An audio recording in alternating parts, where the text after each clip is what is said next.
So as you can tell from my last video, this book was kind of unexpected. It wasn't part of my schedule, you can call it. Last time, I was talking about reading The Lord of the Rings, and then comparing this unofficial version to the official version. As of now, I've yet to see any difference between the two other than maybe different text and the map's a little different. However, as you can tell, I was partway reading through this book when I found this rather unexpected and, quite honestly, very valuable gem. At lunchtime, I meet up with one of my other coworkers. She is also transitioning just like I am, and she was reading this book. From the title, I was rather curious as to what this book was about. She is a much faster reader than I am and blew through this thing in like 2 days. And I wondered if she still had it. I was kind of curious to see what this book was about. Was it some sort of self-help book? Or was it more about what this little thing at the bottom says? The idea of just another woman's journey through transition. So it could be me, but I feel like the title is a great disservice to this book. From here you would probably wager it's just another one of those self-help books, but it is not that at all. It's basically one woman's journey, and I do hope I can pronounce her name right. I feel like there's so many ways I can pronounce it. M-I-A, not to be confused with Missing in Action, or K-I-A, Kia. Following that logic, I would assume it's pronounced Mia, but as I was reading it, I kind of thought it was supposed to be Maya, Mai. And the crazy thing is, she does have a website dedicated to all her social media outlets, as well as a lot of other things. I'll put that in the description. But unfortunately, I'm still not sure how to pronounce her name. So I'm just gonna hope that Mia Violet is her name, and if it isn't, my deepest apologies. And if somehow you're watching this video, I really like this book. I remember when I got started with this book, I kept thinking to myself, wow, this character is really well written. It feels like they're an actual person. And I'm like, well, yeah. This is a memoir. You can maybe even say an autobiography. So, yeah, the person is definitely real, as well as all the events are all true to life.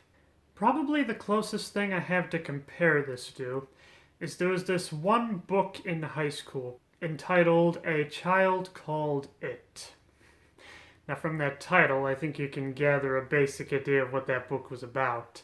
The author of the book just had an insane mother and just loved torturing him in every aspect whatsoever, even referring to this child as It. But the main reason I make the comparison between the two of those is neither one of those stories go out with the idea of saying, here, feel sorry for me. This is more like, if you can survive what I went through, then you can survive it too. And that is very much the general mood I get from this. It's kind of crazy, but I had a really hard time putting this book down, and I finished this in like 5 days or something like that.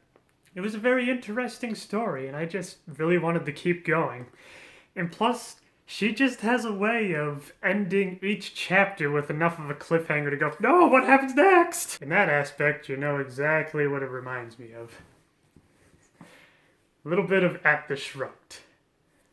It's kind of crazy. I mean, you can tell by the volume of these books that there's a substantial difference, but yet both of them I just had a very hard time putting down, and both of them I would be reading so much that I'd have to stop because my eyes just wouldn't stop hurting. Now, before we get started, the major thing to mention about this book is the author has made very clear, even though she didn't know she was a trans woman back in her earlier times, she still refers to herself as she. This is something that's rather different from my own personal story because I still refer to him as that weird little boy.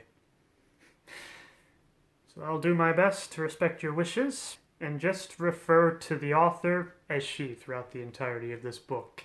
The very beginning is something that I can very much relate to. When I was young just like she was, there wasn't really anything off. I mean, we both basically lived the life of any young boy at the time. It seemed like there wasn't really anything off. And then as things got older, they got more complicated.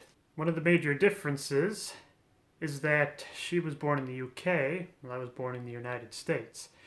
So, we got a different geography, although from what I can tell, we have a very similar weather. It kind of rains a lot here. There are also different aspects to transgender care, but I feel like I just keep going off on tangents.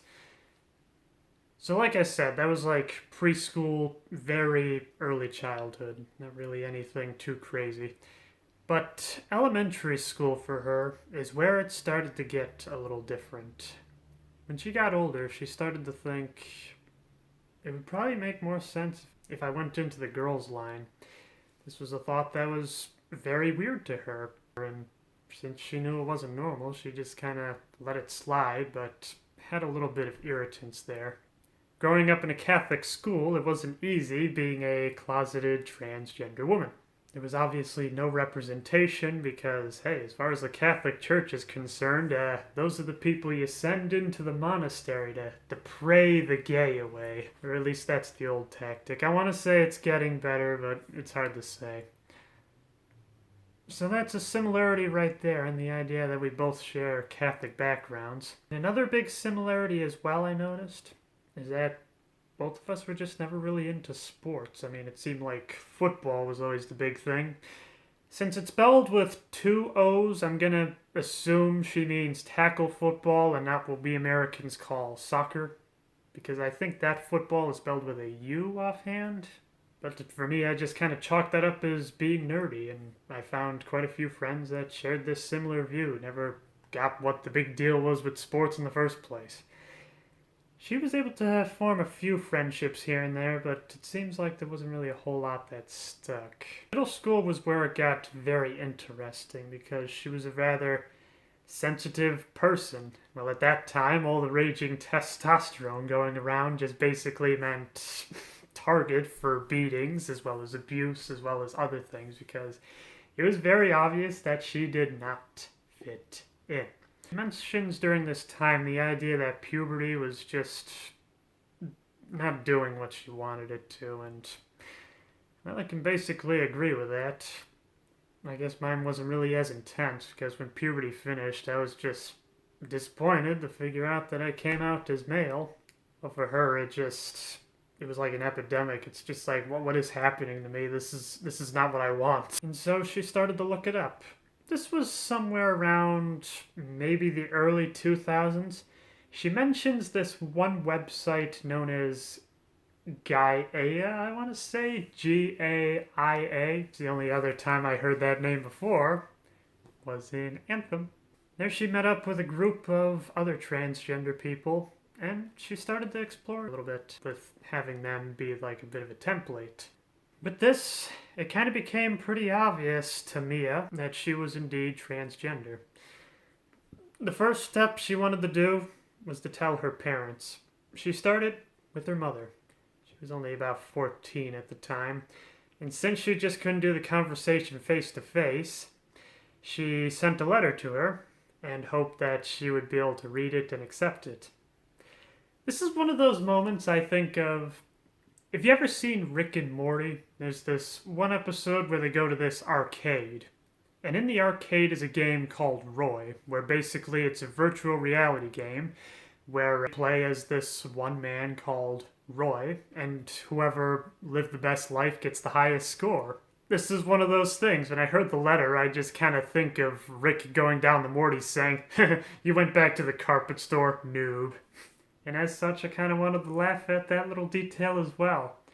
But then I think, oh wait, I pretty much did the same exact thing. I felt the idea of being transgender just wasn't going to be something that was going to come up in organic conversation, so I just simply said, I need to talk to you about something important.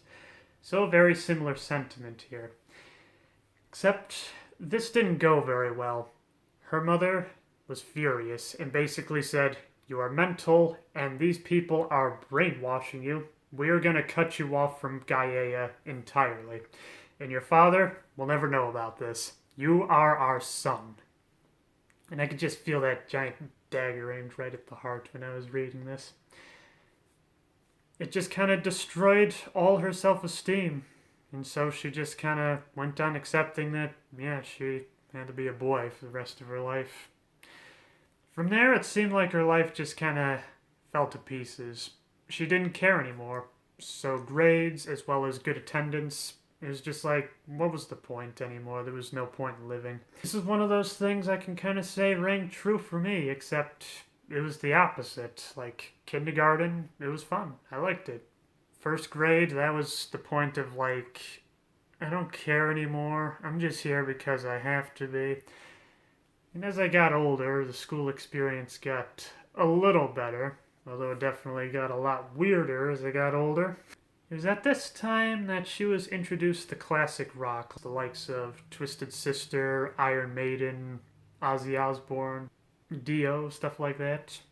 And she kind of thought, people in the rock industry can have somewhat feminine features. I mean, take a look at Twisted Sister. He's got all that makeup on and the long hair and nail polish and all that stuff. And this was a way to try to transition, but under the guise that she still wanted to be male presenting.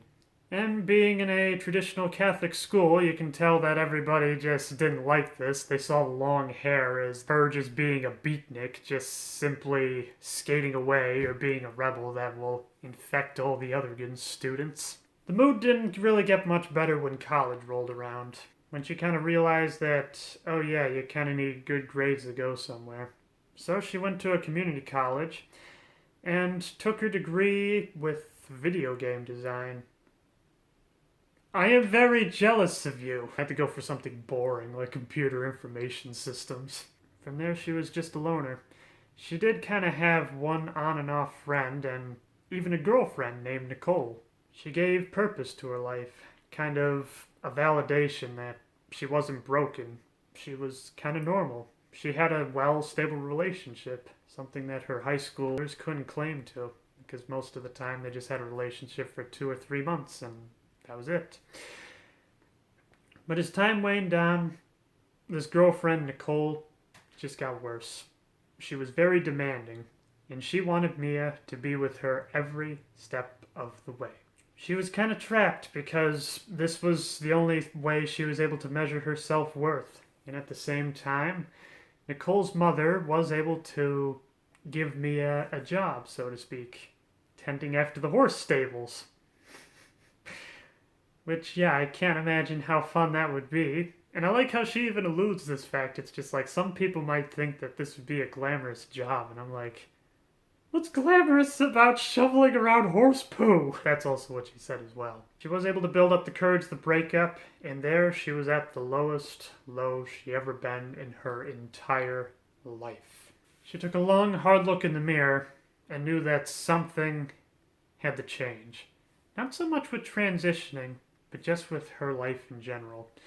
She wanted to get back on track, go hardcore with college, get a good job, and then figure out what to do after that. No distractions, no girlfriends, no nothing. However, there was one very big distraction, and her name was Loretta. She actually turned out to be just a fantastic woman. She was just fun to be around. I just wanted to be around with Mia. It was never an obligation. It was just fun. There were a few times here and there when Mia tried to experiment with nail polish as well as other female presenting things with Nicole. She wasn't having any of it.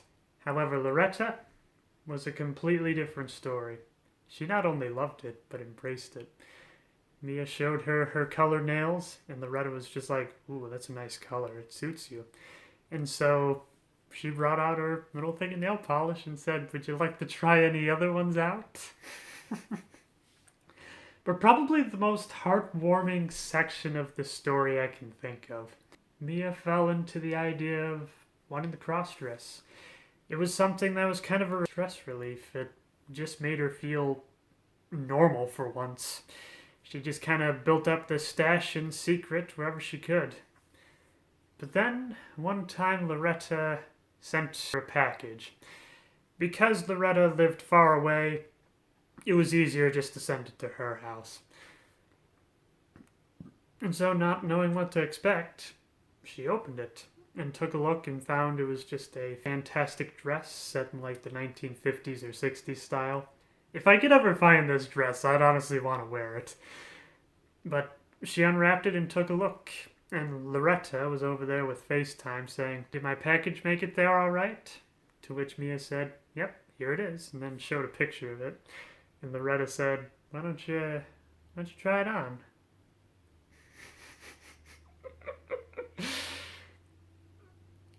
And I was just kind of like, that is one awesome friend. Kind of reminds me a lot of Liz in my personal circle. She's probably the first person I met that ever really treated me like a lady and even gave me a few little feminine things here and there. And that is just such a nice thing to have. So she tries on the dress, and Loretta says, "You look nice." To which she was just about to cry because of how fantastic that felt. So she was finishing up with university when this ugly cloud of dysphoria started to hit her life again. She started to think back to her days of Gaia, to the mother that rejected her, as well as just all that, and started to wonder if there was something more to it. The school was offering counselors to be able to help with that. This was a little complicated as it was about a month before graduation, and at this point, it's ridiculous. She actually got her master's.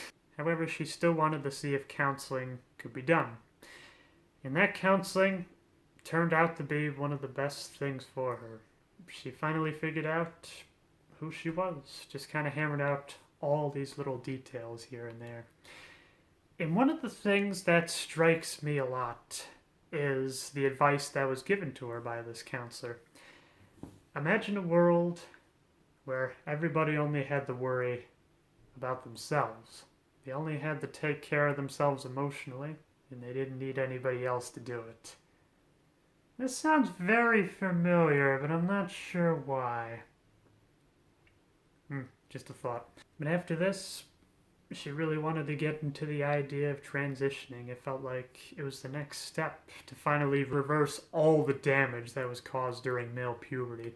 The only big problem with this is, in the UK, at least at the time, if you wanted to get hormone replacement therapy or any trans-related health care, you had to go through what was known as the GIC, Gender Identity Clinic.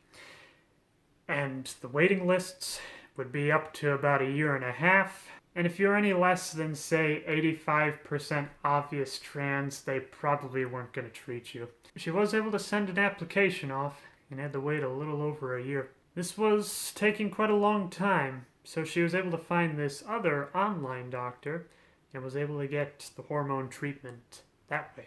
However, this was a private doctor, so none of that was going to be covered under any sort of insurance.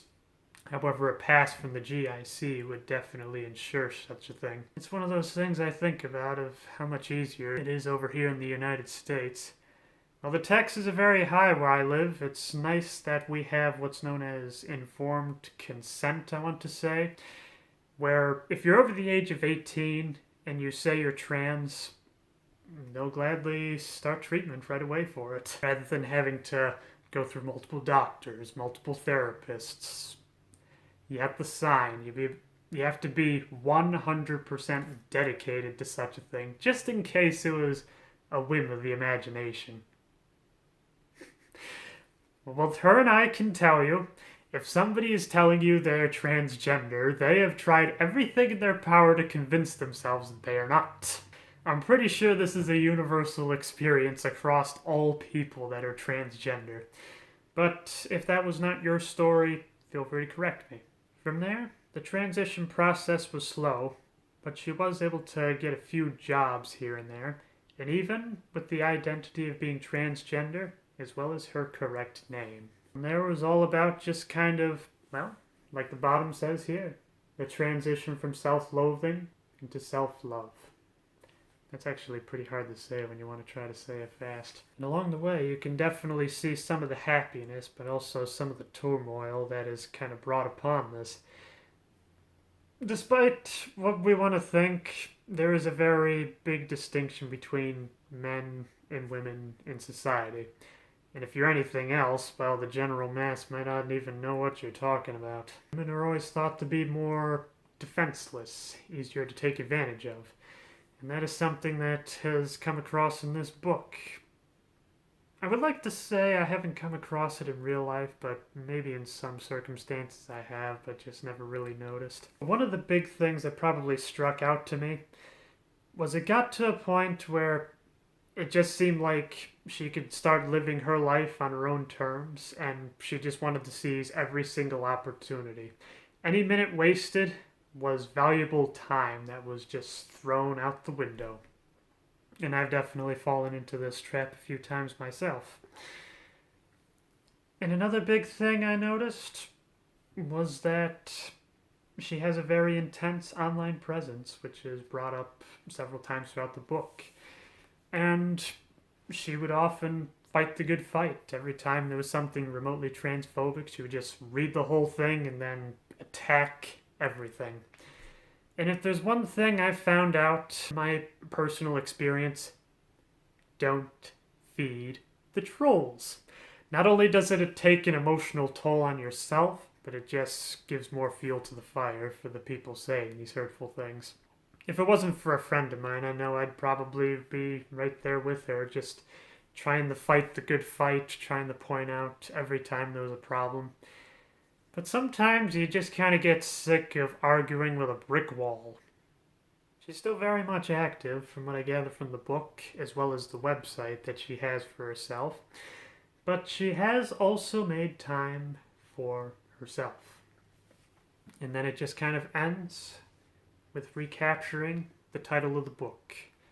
The idea that if you feel like something's off, you might be trans. What you want to do with it next is up to you, really. And it ends on kind of a bittersweet note, the idea that she's very happy where she is now. But the new identity has brought along new challenges and new conflicts along the way. But nothing is ever perfect. This was quite a ride, I'm not gonna lie. The way she just kind of went through her story, it's like I started to relive every aspect of my transition all over again. Some for the good, and some painful reminders of the bad. But at the same time, I'm always very curious to hear about more people's transition story. And it's kind of amazing how well she is able to capture this. Not only is there a very unique voice to the narrative, but I always find it amazing whenever an author references pop culture. She always talks about what some of her favorite video games were at the time, some of her favorite anime, some of her favorite musical groups. And usually these are the kind of things that people don't talk about for some reason, and it's always kind of a shocking and kind of a fun surprise when such a thing actually happens. But probably the craziest thing is how well she is able to chronicle all this. She says that she was able to keep a lot of journal entries, and this book is kind of a translation of all of them. And wow, I can't imagine how much time must went into this. Because if there's one thing I found out from doing a lot of reviews, is it's not so much the hard part as the what needs to be reviewed, but what needs to be left out. And I'm pretty sure there was a lot of details that were left out. Like, she makes a mention about her old name, but she'd rather not mention it in this book. And I'm in the same boat myself. I'm not that same person anymore. I'm trying to get away from it. There are times I would go across this book and I would kind of have that Rick and Morty moment that I mentioned earlier. And then there's some moments I was just kind of like, that hits pretty close to home. On the whole, would I recommend it? It's kind of hard to, because I feel because of the cover, you're going to be outed in some way because of this particular word right here. People don't really like this word, and people might think you're reading some sort of self-help book just from this title alone. So they might be like, you must be trans, what a sissy you are, stuff like that. But I guess at the same time, you don't have to read it in public either. But yeah, it's kind of a hard book to recommend. if you're not trans, I mean, this is a pretty good encapsulation of what the trans experience is about. But at the same time, if somebody is trans in your life, the only way you're going to know their story is if you ask for their story. There are so many different facets here, and as I started to read this, I started to think this almost kind of has the elements of a adventure story, so to speak. Now bear with me on this one. So the basic idea of an adventure is that the main character is struck by this odd quest. You can maybe say the call to transition in this case. At first, they're obviously going to be rather apprehensive about this because it completely uproots their life. It's something completely different. And then some sort of event happens that changes their mind to go on this journey. Eventually, they go on to probably meet a wise sage, which in her case was Loretta, and there they're able to go on the adventure. And then at the end, make the fantastic journey home, which that's one of the last chapters of the book is homecoming. So with that, I feel like you got the formula to make a lot of interesting stories. But we're talking about her story specifically. And I say, it's a really good read. But if you're trans yourself, just be sure to take it in strides because you're probably going to feel some of the emotions that I felt while I was reading this. Some sadness, some anger, but there is also a fair bit of happiness, as well as just kind of this idea of, wow, that is so similar. And that's the end of the book. Yes, you are trans enough. And in this review, I feel like there's one quote towards the end that I feel is just amazing that I just want to share with you. I think I'll just read the whole paragraph. The next day, I tweeted out a new thread of lighthearted advice, one aimed directly at people who were still struggling to accept that they were trans enough. I explained that the term transgender is not one that's closely guarded or reserved for those of us who are more certain. It belongs to anybody who suspects they might not be cisgender. I went on to assure people that it was okay to question or doubt your gender for your own personal reasons. You don't need to be miserable. You don't need to hate your body. And you certainly don't need to have a history of stereotypical signs in your childhood. Sometimes transition is just about giving yourself a tune-up and an upgrade. Nobody has to prove that they deserve the transition and come out as transgender. There is no test to pass and no permission needed. Furthermore, transition doesn't have to be secretive and shameful. It can be noisy and exciting.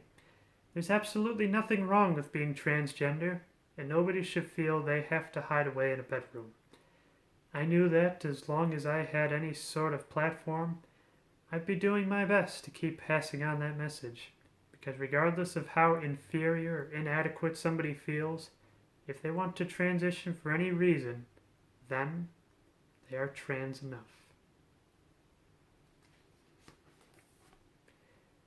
Until next time, be yourself, no matter who that is.